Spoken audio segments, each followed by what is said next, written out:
Les gars, pour faire simple, pour moi, Steve the Brain Rot, c'est complètement une arnaque. Plusieurs raisons. La première, reste connecté une journée sur le jeu. C'est complètement une arnaque. Tout ce qui spawn, c'est rien de plus qu'un fraudulent assassinat. C'est un peu nul, 1 million par seconde. Sauf pour les débutants, ils vont bien aimer, mais ils n'auront même pas assez pour s'acheter. Du coup, c'est vraiment nul. Ensuite, t'as l'événement des Lucky Rot avec les Lamarottes. Lamarotte, maximum un combo 32 millions. Même XBNR, le top 1 mondial, je sais pas si vous le connaissez. Et ben, même lui, il s'en fout complètement. Nul. Lucky Rot qui spawn. Beaucoup de Lucky Rot secret, on va dire à peu près 5 ou 6. T'attends 30 minutes. 30 minutes pourquoi? Pour des fraudino assassinaux en or, en carnival, en diamant, en normal. Dans toutes les raretés maîtrisées. De toute façon, je vous dis encore une fois, pour les débutants, c'est rien du tout. Et pour les pros, c'est rien du tout aussi. Parce que les débutants, ils pourront même pas se l'acheter. Ensuite, la deuxième raison. Alors, on va parler des fuse machines qui sont vraiment très nulles.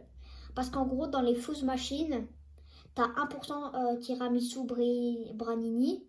Je sais pas comment on dit. 2% croissantine cafetino. Les gars, je vous dis un truc. 34% no my bicicletera. 35% chipordine kingini. Qu'est-ce qui sort? No my bicicletera.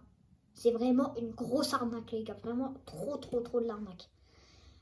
Et elle va sortir en aqua pas plus. Bah non, rainbow pas plus, on va dire, les gars. Ça va être nul. Elle va faire du 100 millions. 100 millions, 200 millions. Et la dernière raison, bah en fait, le jeu, je sais pas si vous avez déjà remarqué, mais en fait, ça coûte de l'argent. Comment les gens ils font pour avoir des brain rot à 1B? Comment? Soit ils trade. Si t'es un petit créateur de contenu comme moi, bah, c'est un peu dur de trade. Ou alors, mais en fait, quand ils dépensent de l'argent, je veux dire, regardez la base top 1 mondiale XBNR. Je veux dire, ouais, regardez, c'est que des dingueries, mais en fait, c'est que acheter. Je veux dire, t'as pas un skibidi toilette toxique de mutation à 5B qui va spawn sur ton tapis. Oh que non. Justement, du coup, c'est vraiment une. Et la troisième raison, bah, c'est pas vraiment une raison parce que ça parle un peu de la fuse machine de tout à l'heure. C'est qu'en gros, bah, les youtubeurs. On va prendre exemple sur Notmore, Wig et Jinsko.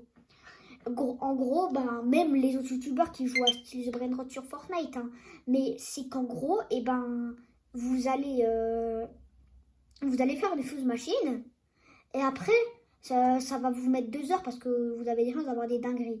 Frère, quand t'as des V-Bucks, regardez mon score de V-Bucks, 10 750. Quand vous avez des V-Bucks, c'est facile, tu dépenses 200 V-Bucks, allez, c'est cool, ouais.